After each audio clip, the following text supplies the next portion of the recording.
ಇಲ್ಲೊಬ್ಬ ಯುವಕ ಬೆಂಗಳೂರಿನಲ್ಲಿ ಫುಲ್ ಹುಚ್ಚಾಟವನ್ನ ಮೆರೆದದ್ದು ಮಾತ್ರ ಅಲ್ಲದೆ ಫುಲ್ ಆವಾಜ್ ಕೂಡ ಹಾಕಿದ್ದಾನೆ. ಬೆಂಗಳೂರಿನಲ್ಲಿ ಯುವಕನ ಹುಚ್ಚಾಟ ಫುಲ್ ಆವಾಜ್. ರ್ಯಾಶ್ ಡ್ರೈವಿಂಗ್ ಮಾಡ್ತಾ ಸಾರ್ವಜನಿಕರಿಗೆ ಕಿರಿಕಿರಿ ಮಾಡಿದ್ದು ಅಲ್ಲದೆ ಸಾರ್ವಜನಿಕರ ಮೇಲೆ ಗಲಾಟೆ ಮಾಡಿದ್ದಾನೆ. SUV 700 ಕಾರ್ನಲ್ಲಿ ಬಂದು ಬೈಕು ಕಾರಿಗೆ ಡಿಕ್ಕಿ ಹೊಡೆದಿದ್ದಾನೆ. ಅಪಘಾತದಿಂದಾಗಿ ದ್ವಿಚಕ್ರ ವಾಹನ ಮತ್ತೆ 2 ಕಾರುಗಳು ಜಖಂ ಆಗಿದೆ. ಇಷ್ಟೆಲ್ಲ ಆದ್ರೂ ಕೂಡ ಇವನ್ ದೌಲತ್ತು ದುರಾಂಕಾರಕ್ಕೆ ಏನ್ ಕಡಿಮೆ ಇಲ್ಲ. ಇರೋರ ಮೇಲೆಲ್ಲ ಆವಾಜ್ ಆಗ್ತಾ ಇದ್ದಾನೆ ನೋಡಿ. ಆ ಹುಡುಗನ ಒಂದು ಮಾತಿನ ಧಾಟಿ ನೋಡಿದ್ರೆ ಗೊತ್ತಾಗುತ್ತೆ ಮನೆಯಲ್ಲಿ ಎಂಥ ಸಂಸ್ಕಾರವನ್ನ ಅವನ ತಂದೆ ತಾಯಿ ಕೊಟ್ಟಿದ್ದಾರೆ ಅಂತ ಹೇಳಿ. ನಿಜವಾಗ್ಲೂ ತಂದೆ ತಾಯಿನೇ ಪ್ರಶ್ನೆ ಮಾಡ್ಬೇಕು. ಯಾಕಂತಂದ್ರೆ ಮಕ್ಕಳನ್ನ ಐಷಾರಾಮಿ ಜೀವನದಲ್ಲಿ ಬೆಳೆಸ್ಬಿಡ್ತಾರಲ್ಲ, ದೊಡ್ಡ ದೊಡ್ಡ ಕಾರುಗಳನ್ನ ಕೊಟ್ಟು ದುಡ್ಡನ್ನ ಒಂದು ರುಚಿ ತೋರಿಸ್ಬಿಡ್ತಾರಲ್ಲ, ತಂದೆ ತಾಯಿಗಳನ್ನೇ ದೂಷಿಸಬೇಕಾಗುತ್ತೆ ಇಂಥ ಒಂದು ಪರಿಸ್ಥಿತಿಯನ್ನ ನೋಡಿದಾಗ.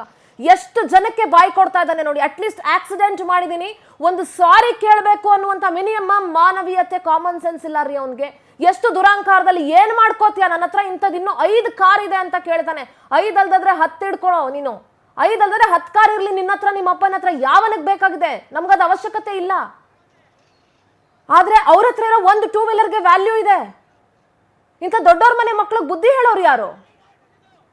ಏನ್ ನಡೀತಾ ಇದೆ ರಾಜಧಾನಿಯಲ್ಲಿ? ಮುಲಾಜಿಲ್ದಂಗ್ ಜನ ಅಷ್ಟು ಮಾತಾಡ್ತಿದ್ದಾರೆ. ಮಾನವೀಯತೆ ಇಟ್ಕೊಂಡು 4 ಬಾರಿಸ್ಬೇಕಾಗಿತ್ತು.